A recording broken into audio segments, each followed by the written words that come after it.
The December wind cut through my coat like it had a personal grudge.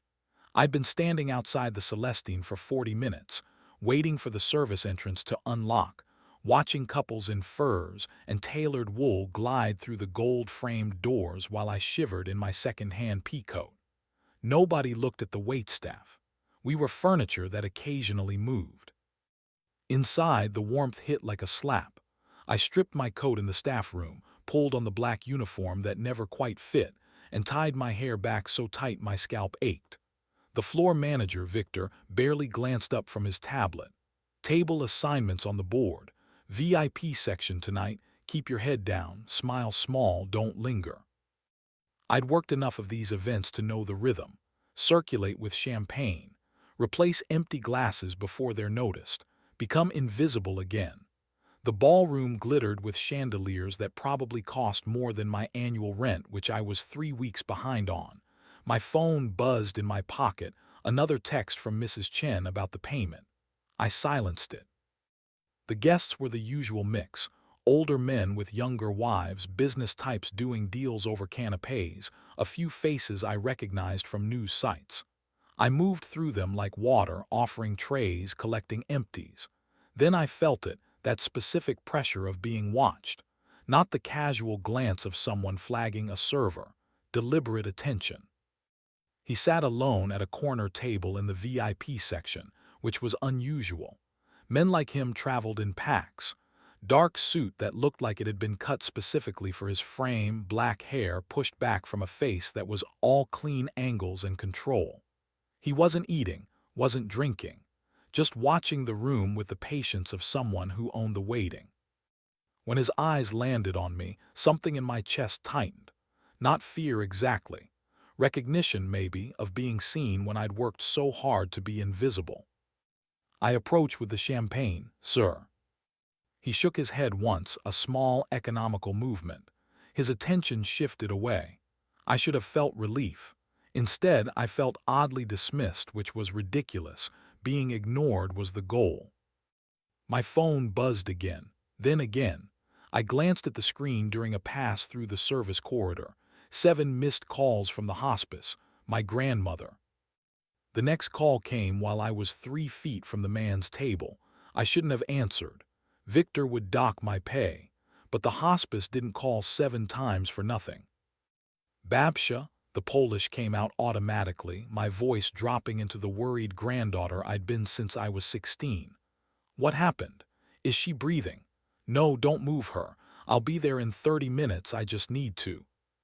The nurse's voice was calm, professional, explaining about the elevated heart rate, the confusion, the doctor's recommendation for observation. I was nodding, calculating cab fare I didn't have, wondering if I could leave mid-shift without getting fired, when I realized the man at the corner table had straightened in his chair.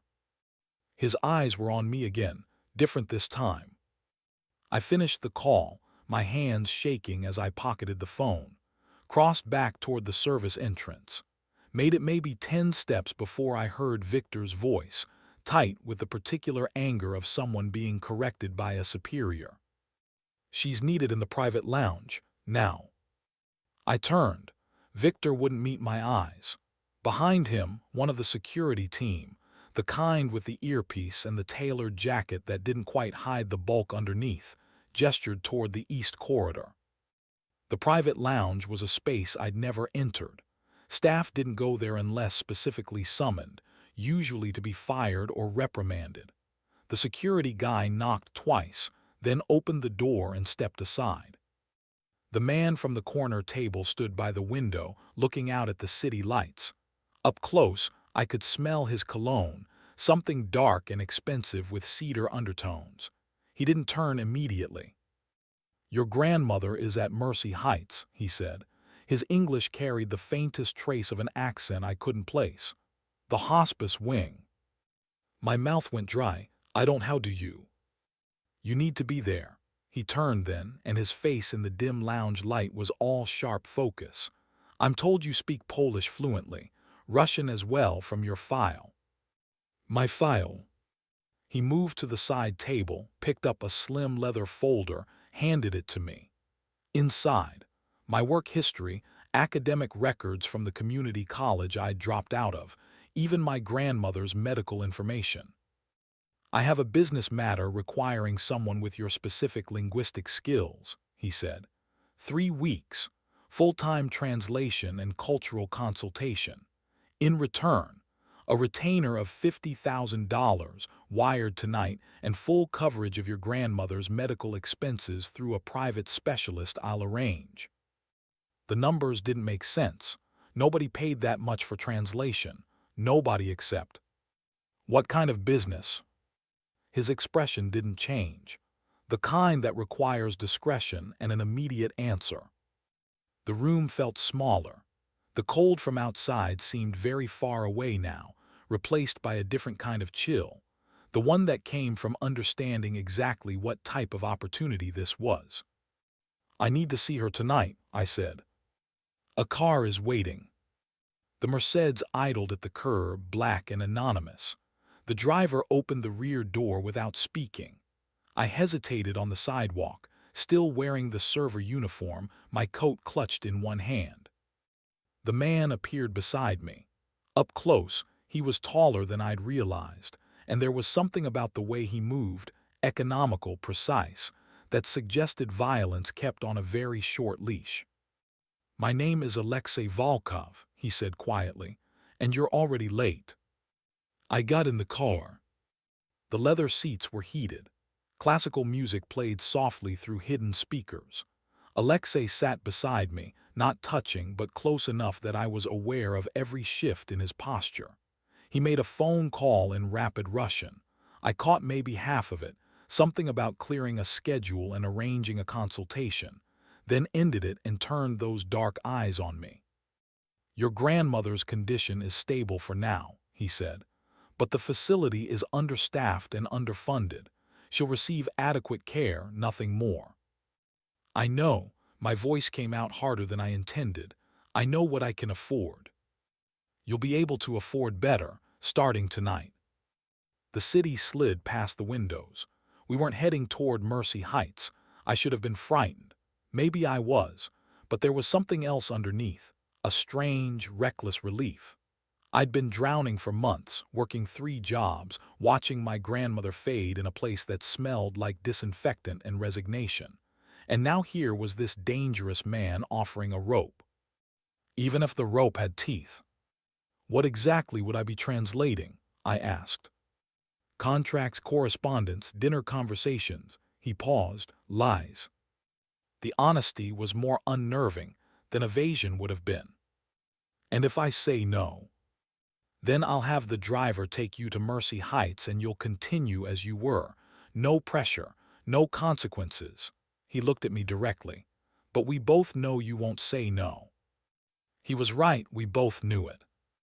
The car pulled up to a building I recognized, one of the new luxury towers in the financial district. Alexei's assistant waited in the lobby, a slim woman in her 40s with steel-gray hair and eyes that assessed me in 3 seconds flat. "Katerina will handle the paperwork," Alexei said. "Sign what you're comfortable signing. Read everything. I'll wait." I followed Katerina to a private office on the 15th floor. The contracts were surprisingly straightforward: payment schedule, non-disclosure agreement, scope of work. The medical authorization was more complex: full discretionary control over my grandmother's care, with me as secondary decision-maker. "He's giving you a great deal of trust," Katerina said as I read. "I'd advise you not to abuse it." "And if I do?" Her smile was all teeth. "Then I suppose we'd both find out how far discretion extends." I signed, my hand didn't shake. Alexei was standing by the windows when I returned, phone to his ear, speaking in what sounded like Italian. He finished the call and gestured to the leather folder on his desk. "Your advance. The car will take you to Mercy Heights now. Tomorrow morning, 9 a.m., a physician named Dr. Hoffman will arrive to evaluate your grandmother. He's Swiss, very discreet, very good. Follow his recommendations." Just like that. Just like that. He moved closer and suddenly the office felt much smaller. There's a phone in the folder as well. Keep it on you. When I call, you answer." I picked up the folder. It was heavier than it looked. "What if I run?" "You won't." His voice dropped half an octave. "Because despite everything your instincts are telling you about me, you're smart enough to recognize the difference between a cage and a door that finally opens." He was close enough now that I could feel the heat coming off him, see the fine lines at the corners of his eyes that suggested he smiled more than his current expression indicated. Close enough to kiss, if either of us were that stupid. "9 a.m., he said. "Don't be late." The driver took me to Mercy Heights. My grandmother was asleep when I arrived, her breathing steady under the thin hospital blanket. I sat in the plastic chair beside her bed and opened the folder. The check was real. The phone was sleek and new, already programmed with two numbers, Alexei and Katerina. I should have felt trapped. Instead, for the first time in months, I felt like I could breathe. Dr. Hoffman arrived exactly at 9, carrying a leather medical bag that looked older than me. He examined my grandmother for 40 minutes while I hovered in the corner, trying not to interfere. When he finished, he gestured for me to follow him into the hallway. "She's stronger than her file suggests," he said in lightly accented English. "But the lung infection is aggressive. With proper treatment, antibiotics, respiratory therapy, nutritional support, she could have 6 good months, perhaps more." The hospice said 3 weeks. "The hospice is doing what it can with nothing." He handed me a card. "I'll arrange transfer to a private facility this afternoon. Mr. Volkov has already handled the authorizations." Back in the room, my grandmother was awake. Her eyes tracked me as I sat down, still sharp despite everything else failing. "You look different," she said in Polish. "Did something happen?" "I got a new job." "Doing what?" I hesitated. Translation. She studied me for a long moment. "For who?" "Someone who pays well." Her hand found mine on the blanket. Her grip was weaker than I remembered. "Be careful, Kachini. Men who pay well always want something expensive in return." "I know." "Do you?" Her eyes searched my face. "Your grandfather used to say, you can tell a man's character by what he does when he thinks no one is watching. Pay attention to that." I promised I would. Dr. Hoffman returned with the transfer paperwork. By noon, my grandmother was in a private room at St. Catherine's, with actual windows and a nurse who didn't look exhausted. The difference was staggering. The phone rang at 2 p.m. "The car will collect you at 4, Alexei's voice said without preamble. "Pack for a week. Include formal wear if you have it. If not, Katerina will arrange something." "Where are we going?" "Zurich first, then Milan. Bring your passport." The line went dead.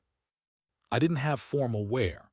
I had 3 dresses that might pass for business casual and a black skirt that was acceptable for funerals and job interviews. I packed them anyway, along with the bare minimum of everything else, and was waiting outside my apartment building when the Mercedes appeared. This time Katerina was inside. "Mr. Volkov is handling final arrangements," she said as I slid into the seat. "We'll meet him at the airport." "What kind of final arrangements?" "The kind that ensure your building manager doesn't evict you while you're gone and your grandmother has 24-hour care." She handed me a garment bag. "These should fit. If they don't, we'll adjust on the plane." The airport was private. Of course it was. We bypassed security entirely, driving directly onto the tarmac where a small jet waited, engines already warming. Alexei stood at the base of the stairs, speaking to a man in a pilot's uniform. He looked up as we approached. Something shifted in his expression, assessment maybe or satisfaction. Hard to tell. "Everything arranged?" Katerina asked. "Everything," he gestured toward the plane, "after you." The interior was all cream leather and polished wood. 6 seats, a small galley, a separate compartment in the back. I chose a seat by the window. Alexei sat across from me, already pulling out a laptop and a stack of folders. "We'll refuel in Reykjavik," he said as the engine spooled up. "5 hours to Zurich after that. I need you to review these contracts before we land there in Russian and Polish. Flag anything that seems deliberately ambiguous." He handed me the folders. I opened the first one and immediately understood why he needed someone who could read subtext. The contracts were for shipping and logistics, but the language was carefully vague about what exactly was being shipped. "Is this legal?" I asked. "Technically." He didn't look up from his laptop. "Morally is a different question." "And which question should I be asking?" Now he did look up, and his eyes held something that might have been amusement. "The one that lets you sleep at night." I worked through the first 3 contracts during takeoff. They were brilliantly constructed, every loophole legal, every ambiguity defensible. Whoever had drafted them understood exactly how to dance along the line without crossing it. Halfway through the 4th folder, I found the problem. A clause buried in the Polish version that didn't appear in the Russian.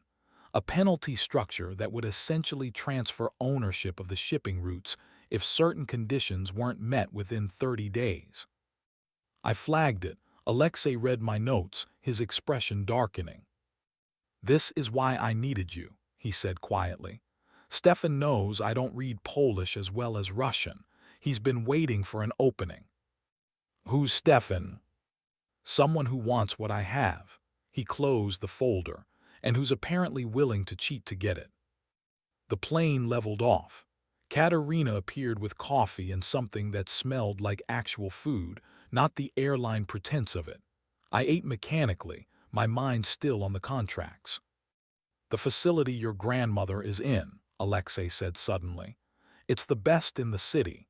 Dr. Hoffman will visit twice a week. If anything changes, you'll be notified immediately."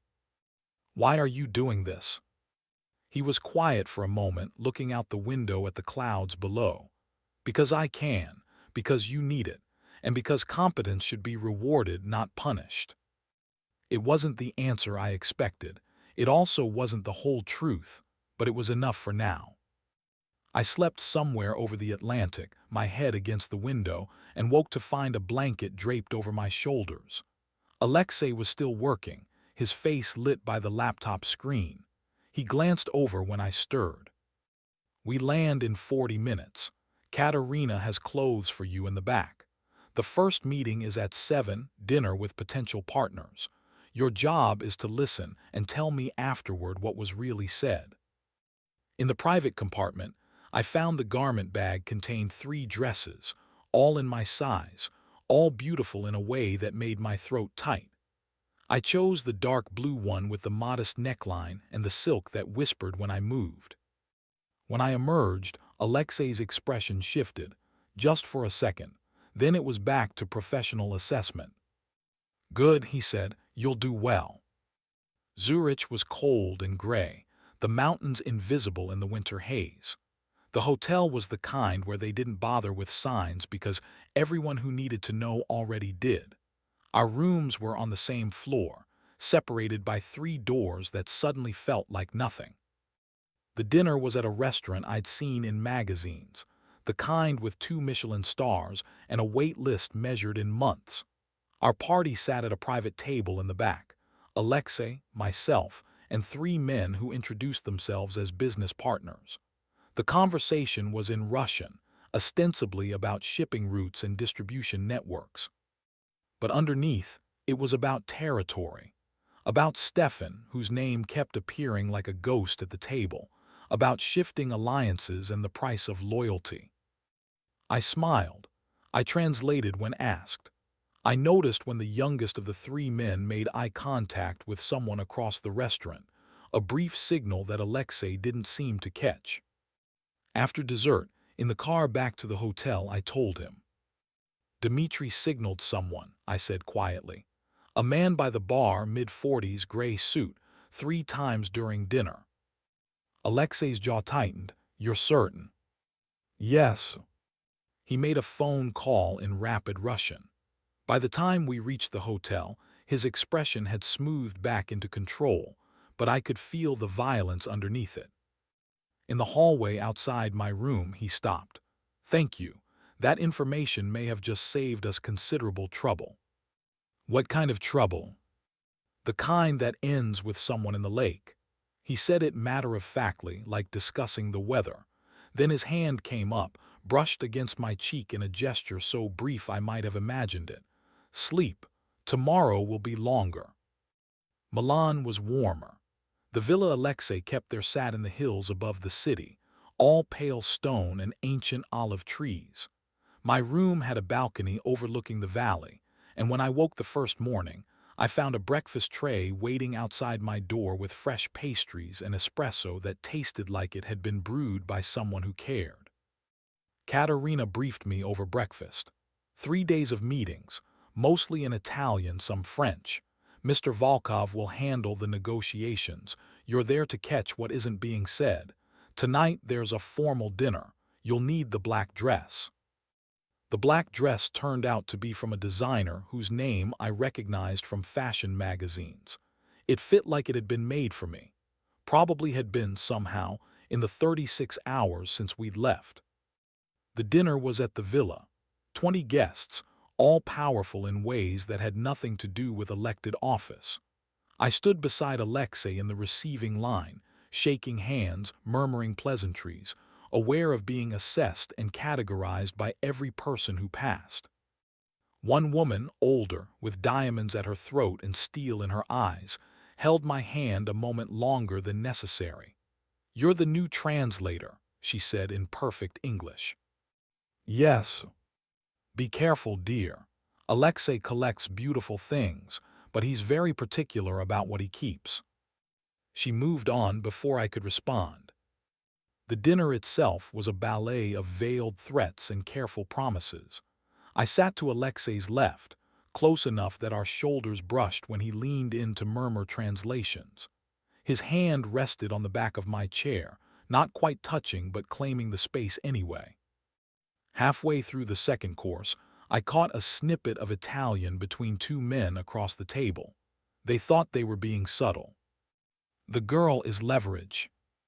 Stefan will pay well if—" I kept my expression neutral, waited until after dessert when Alexei and I had a moment alone on the terrace. "They're talking about using me as leverage," I said quietly. "Antonio and Marco, something about Stefan paying for information." Alexei's expression went very still. "What exactly did they say?" I told him. He listened without interrupting, his eyes on the valley below, and I watched the calculations happening behind them. "Thank you," he said finally. "This is why I needed someone I could trust." "You don't know if you can trust me." "Don't I?" He turned then, and suddenly we were very close, the terrace railing at my back and his body blocking the light from inside. "You've had 3 opportunities to run. You haven't. You've had 2 opportunities to sell information to my enemies. You haven't. Either you're playing a very long game or you're exactly what you appear to be." "Which is?" "Smart, loyal, desperate enough to take the chance I offered and stubborn enough to see it through." His hand came up, not touching but close enough that I could feel the heat of it near my face. "I don't make mistakes about people." "Everyone makes mistakes." "Not about this." His thumb brushed my cheekbone, the touch so light it might have been accidental. "Not about you." Then he stepped back and the distance felt like cold water. "Tomorrow we go to the office in the city, dress professionally. The real work begins." I couldn't sleep that night. I stood on my balcony, watching the lights below, thinking about my grandmother in her clean room with the attentive nurses, thinking about the contracts I'd reviewed, the careful legal language that barely disguised what was really being traded, thinking about Alexei's hand on my face and the way my pulse had jumped. My phone buzzed. A text from the private number. "Can't sleep either. Walk with me." I should have said no. Instead, I threw on a sweater and met him in the garden. The night was cool but not cold. Alexei walked beside me in silence for a while, hands in his pockets, something almost relaxed about his posture. "My father built this place," he said finally. "Before I was born, he wanted somewhere that felt like the old country but wasn't." "Did it work?" "For him, he died here in the study going over contracts he should have delegated." A pause. "I found him. I was 17. I didn't know what to say to that. So I said nothing, just walked beside him through the olive trees. He always said the trick to this life was knowing the difference between what you take and what you're given," Alexei continued. "What you take, you have to defend. What you're given, you have to earn. Which am I?" He stopped walking, looked at me with an expression I couldn't read. "I'm still deciding." Then he smiled just slightly. "Come on, I'll show you something." He led me to a greenhouse at the far edge of the garden. Inside, orchids bloomed in precise rows, each one labeled with Latin names and cultivation dates. "My mother's," he said. "She died when I was 12, cancer. My father kept the greenhouse exactly as she left it." The flowers were beautiful, delicate things that shouldn't survive in this climate, but did anyway through careful attention. "Why show me this?" I asked. "Because tomorrow you'll see the rest, the offices, the operations, the parts that aren't beautiful, and I wanted you to see this first, to remember that not everything I touch turns into leverage." We stood there in the warm, humid air, surrounded by impossible blooms, and I understood that this was an offer, not of protection or payment, of something more complicated. "I should go back," I said. "Yes, but neither of us moved." Then his hand was at my jaw, tilting my face up, and he was kissing me. Slow and deliberate, like he'd thought about it, like he'd decided the consequences were worth it. His other hand found my waist, pulled me closer, and I went because some part of me had been waiting for this since the moment he'd looked at me in the Celestine's ballroom. When we broke apart, his forehead rested against mine. "This is a terrible idea," he said quietly. "I know. It makes you a target." I was already a target. "This makes it worse." But he didn't let go. "I can protect you from my enemies. I don't know if I can protect you from me." I kissed him again, answering the question he wasn't asking. The Milan office was everything the villa wasn't: steel and glass and the hum of efficient violence. Alexei's people moved with the kind of coordination that came from shared danger. They nodded to him, assessed me, and went back to their work. Katerina handed me a tablet.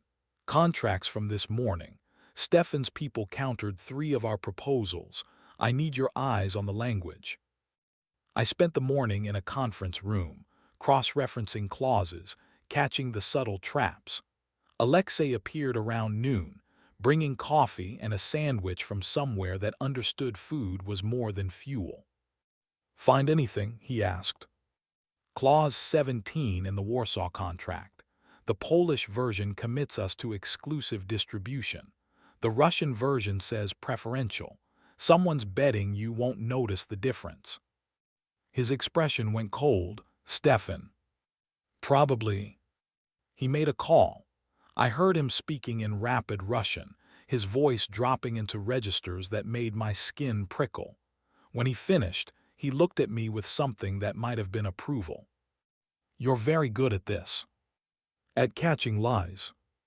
At surviving among liars." He set down his coffee. "Tonight there's an art opening at the Galleria Nazionale. Stefan will be there. I need you with me." "As what, translator or?" "As yourself."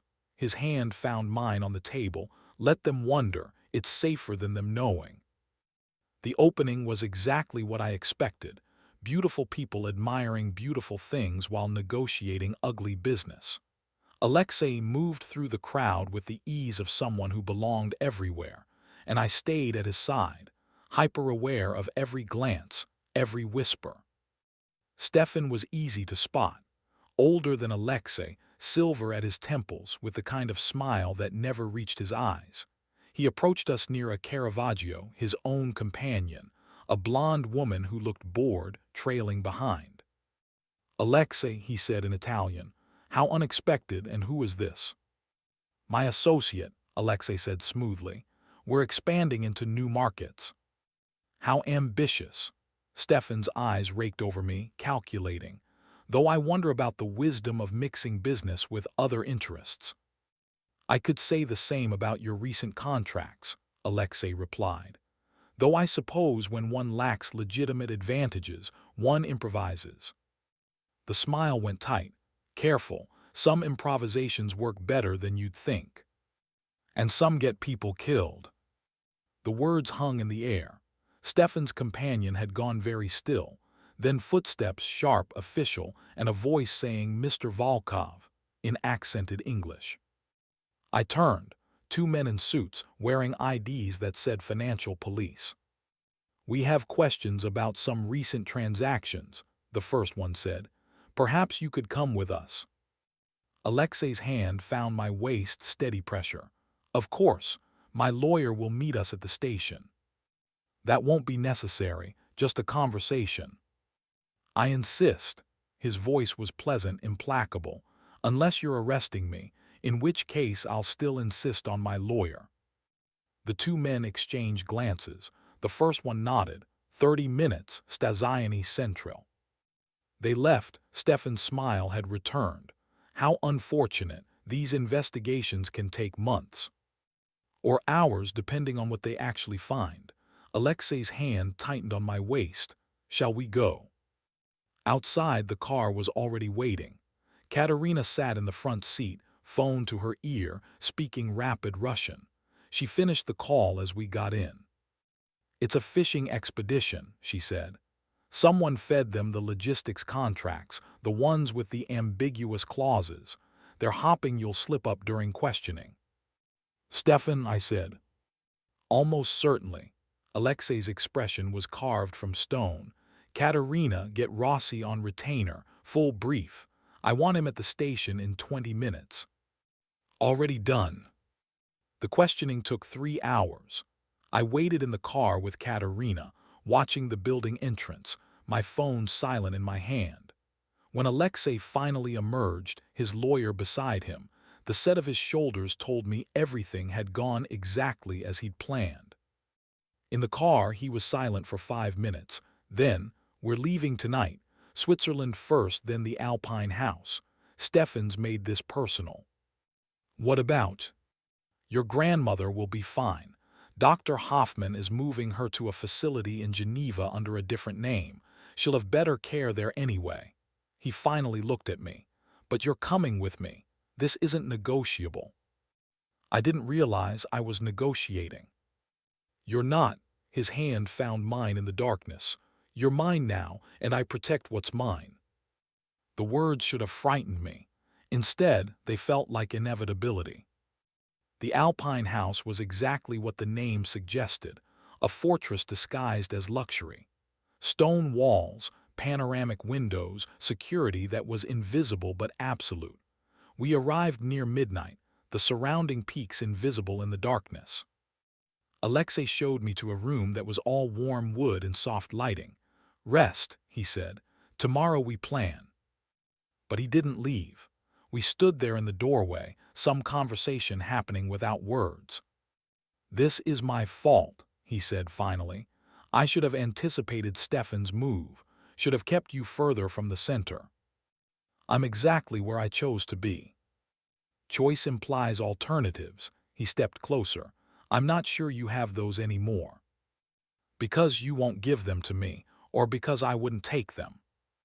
Both. His hand came up, cupped my face. You're my weakness. Stefan knows it. Every enemy I have will know it soon. And I can't, he stopped, jaw tightening. I can't promise this ends well. I'm not asking for promises. You should be. But he kissed me anyway, desperate this time, like he was trying to memorize the taste. His hands were at my waist, my back, pulling me closer until there was no space between us. We broke apart, breathing hard. His forehead rested against mine. Tomorrow, he said. Tonight, let me pretend you're safe. He left me in the doorway.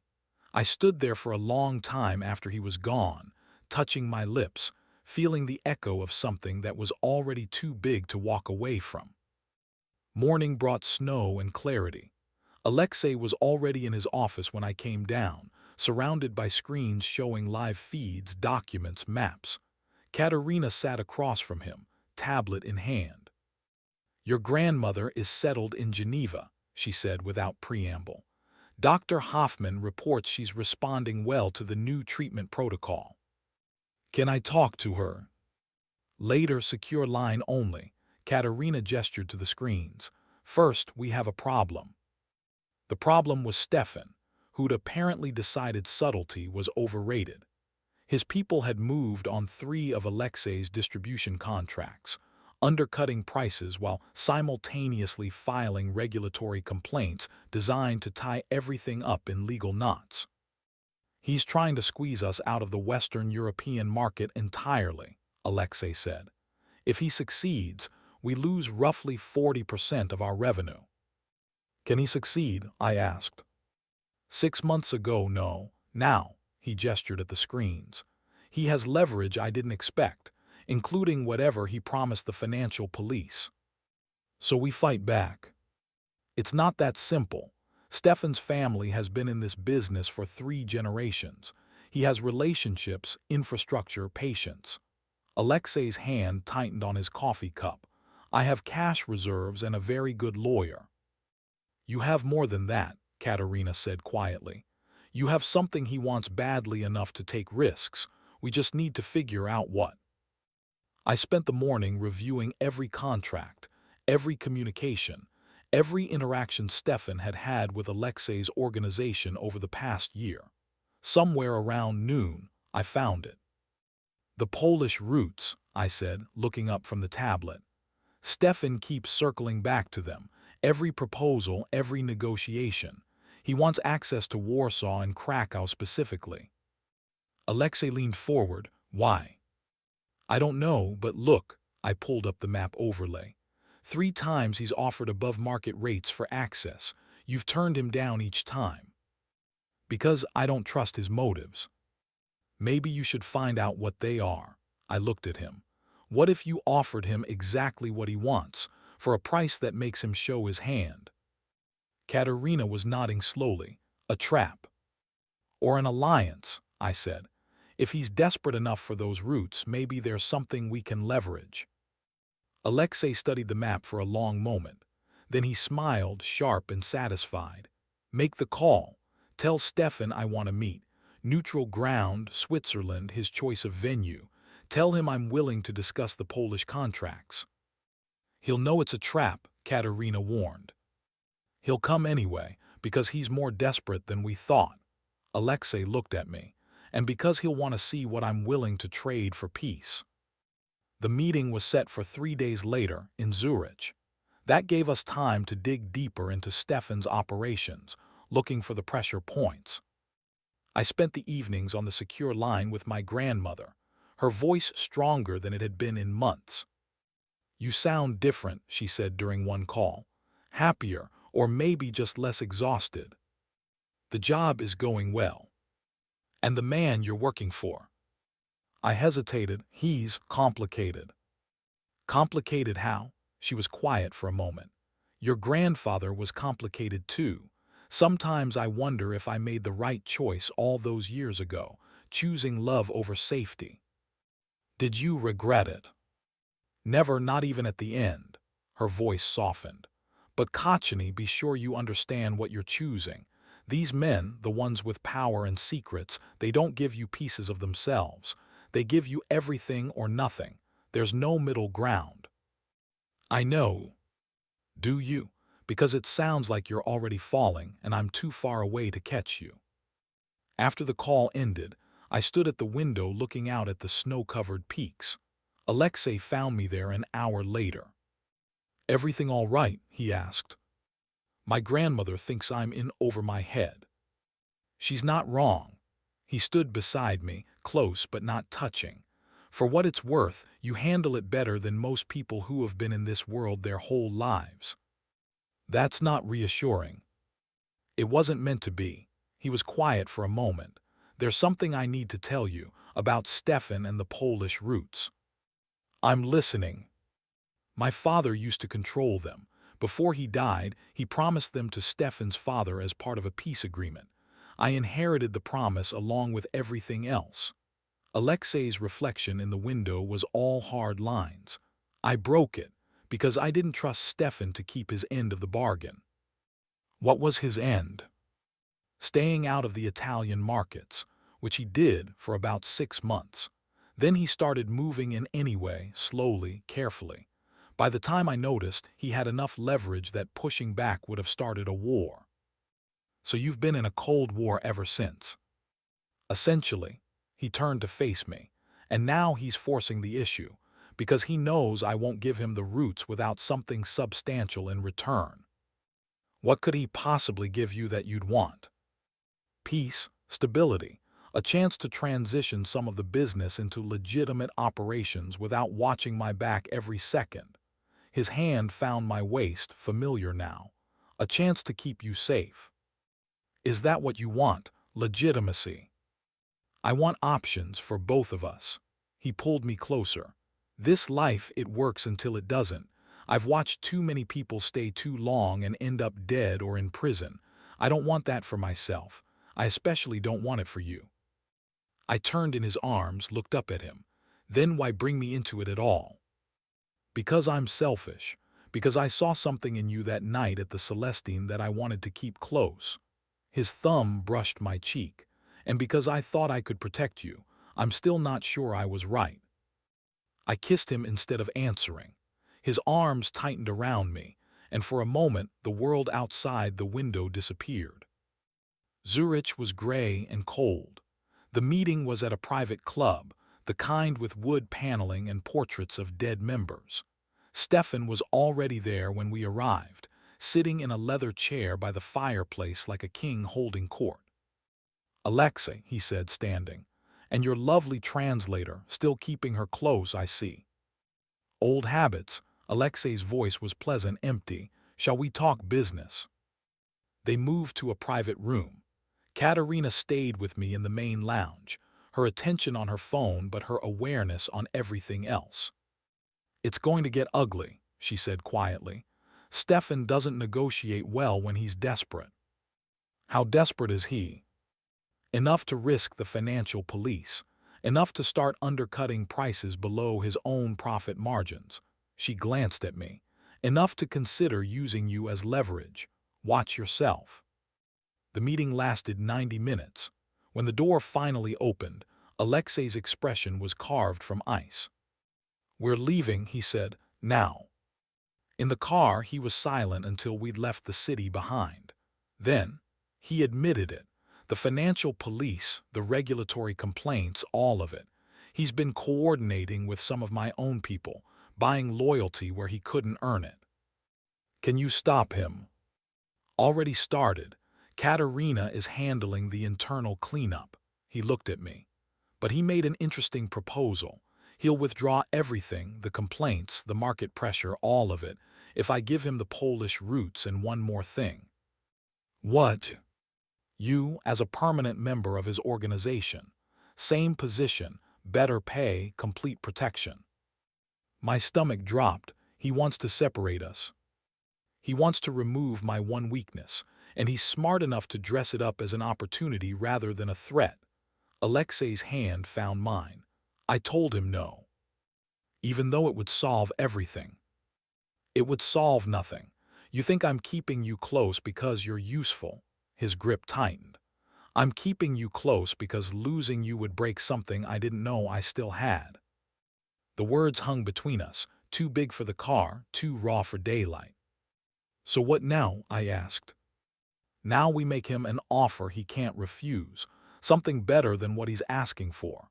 Alexei's expression shifted into something calculating. "And we make sure he understands that trying to take you was the worst mistake he could have made." Back at the Alpine house, we spent 2 days building the counter-proposal. Access to the Polish roots, but with built-in oversight that prevented Stefan from using them for anything that would blow back on Alexei. Joint ventures in the legitimate businesses, real estate, logistics technology, import-export, a gradual unwinding of the more dangerous operations. He'll never go for it, Katerina said, reading the final draft. He will, I said, because the alternative is we go public with the financial police connection. Bribing officials is still illegal, even in this world. Alexei looked at me with something that might have been pride.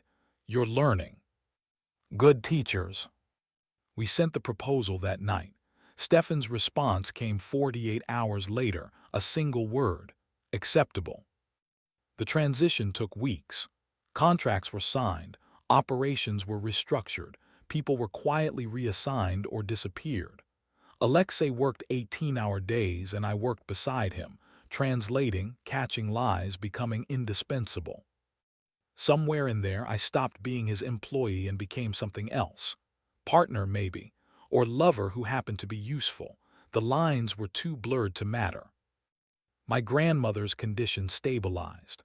Dr. Hoffman reported she was strong enough for visitors, so I flew to Geneva on a Tuesday, taking the morning off from contract review. She was sitting up in bed when I arrived, reading a Polish newspaper. You look well, she said, studying me. Different. Better facilities, better care. That's not what I meant, she gestured for me to sit. Tell me about him, the man who arranged all this. So I told her. Not everything. Some things were too dangerous to speak aloud, but enough. About the contracts and the danger and the strange, intense connection that had grown between us. When I finished, she was quiet for a long time. Your grandfather did business with a man named Volkov once, she said finally. Long time ago, back in Warsaw, before we came to America, he helped us get papers, get out when things went bad. My heart stopped. What was his name? Mikhail, I think, maybe Maxim. He had a son very young then. She looked at me directly. I wonder if it's the same family. Why didn't you tell me this before? Because I thought it was past, old debts from another life. She reached for my hand. But if it's the same family, Kochany, you need to understand. We owed them everything. Your grandfather spent his whole life trying to pay that debt back. He couldn't. Some debts are too big to clear in one lifetime. She squeezed my hand. Just promise me, whatever happens, you're choosing this. Not because you owe something, but because you want it. I promised. I wasn't sure if it was true. Back at the Alpine house, I found Alexei in his office, staring at an old photograph. He looked up when I entered, then set the photo down. My father, he said, with his business partners, 1987 Warsaw. I picked up the photograph, recognized the younger version of Alexei's face in the man standing behind Mikhail Volkov, recognized the other face in the photo, younger, healthier, but unmistakably my grandfather. You knew, I said quietly. I suspected. Your grandmother's medical records listed her maiden name. It matched one of my father's old contacts. He stood, came around the desk. My father helped your grandparents escape Poland. Your grandfather worked for him for 3 years afterward, paying off the debt. Then he disappeared, changed his name, moved to America, started over. Why didn't you tell me? Because I wanted you to choose this freely, not because you felt obligated by something your grandfather owed. His hands found my shoulders. That debt was paid a long time ago. What's happening between us, it's not about that. Isn't it? I pulled away. You found me because of that connection. You offered me the job because... I offered you the job because you were smart and capable and desperate enough to take the risk.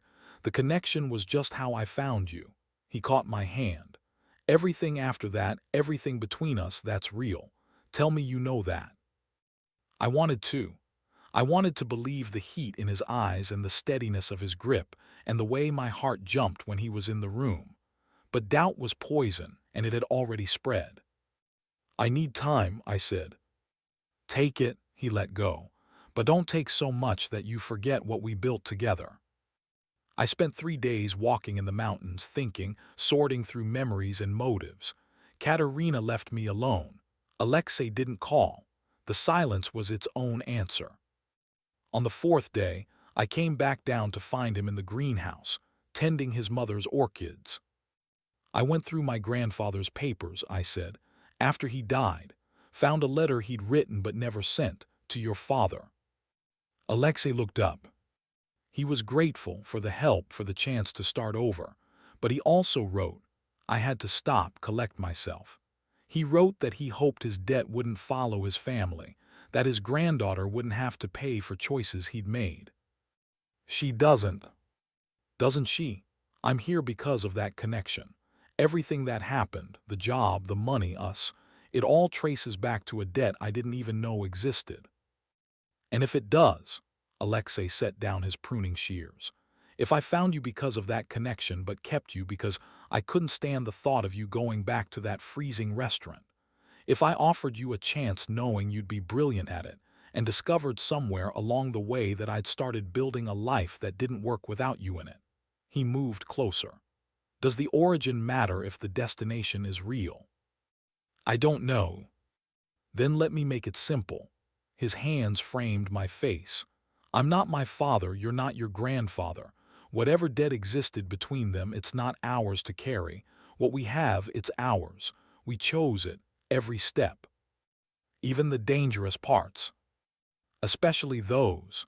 He kissed me, slow and deliberate. Stay, not because you owe me anything, not because you're trapped. Stay because you want to see what we can build when we're not looking over our shoulders. I kissed him back. It felt like an answer. Stefan's consolidation of the Polish roots took another month. During that time, Alexei systematically moved the organization toward legitimate operations. The logistics company became just logistics. The import-export business focused on legal goods. The gray areas were gradually filled in with proper paperwork and appropriate permits.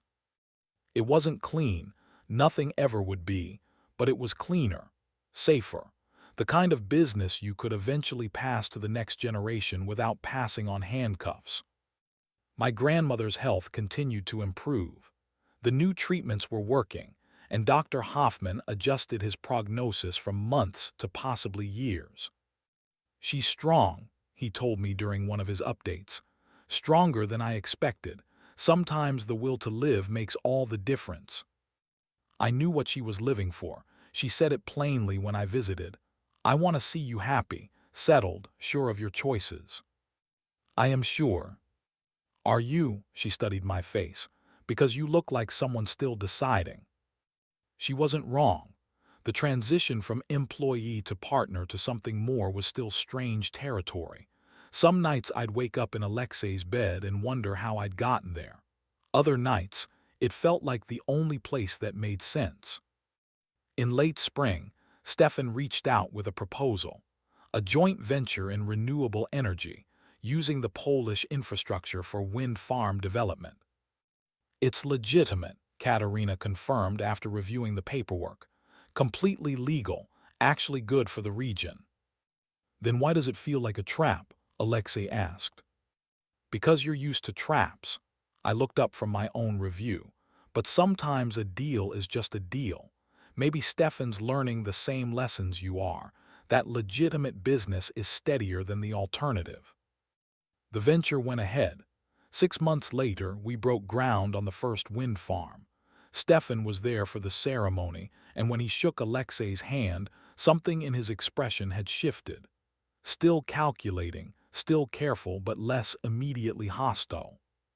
You were right, he said quietly. There's more profit in building than in tearing down. Took me years to learn that, Alexei replied. Glad you figured it out faster. That night back at the Milan villa, Alexei and I stood on the terrace where we'd first kissed. The olive trees were in bloom, filling the air with their subtle sweetness. I have something for you, he said, pulling a small box from his pocket. Inside was a ring, not diamonds, but a deep blue sapphire surrounded by smaller stones that caught the light. It was my mother's, he said. She wore it every day. My father gave it to her when they decided to build a life together, despite everything his world demanded. Alexei. I'm not asking you to marry me. Not yet. He took the ring out, held it up. I'm asking you to keep choosing this. Keep choosing us. Let me prove that I can give you a life that's more than contracts and danger and looking over our shoulders. I held out my hand.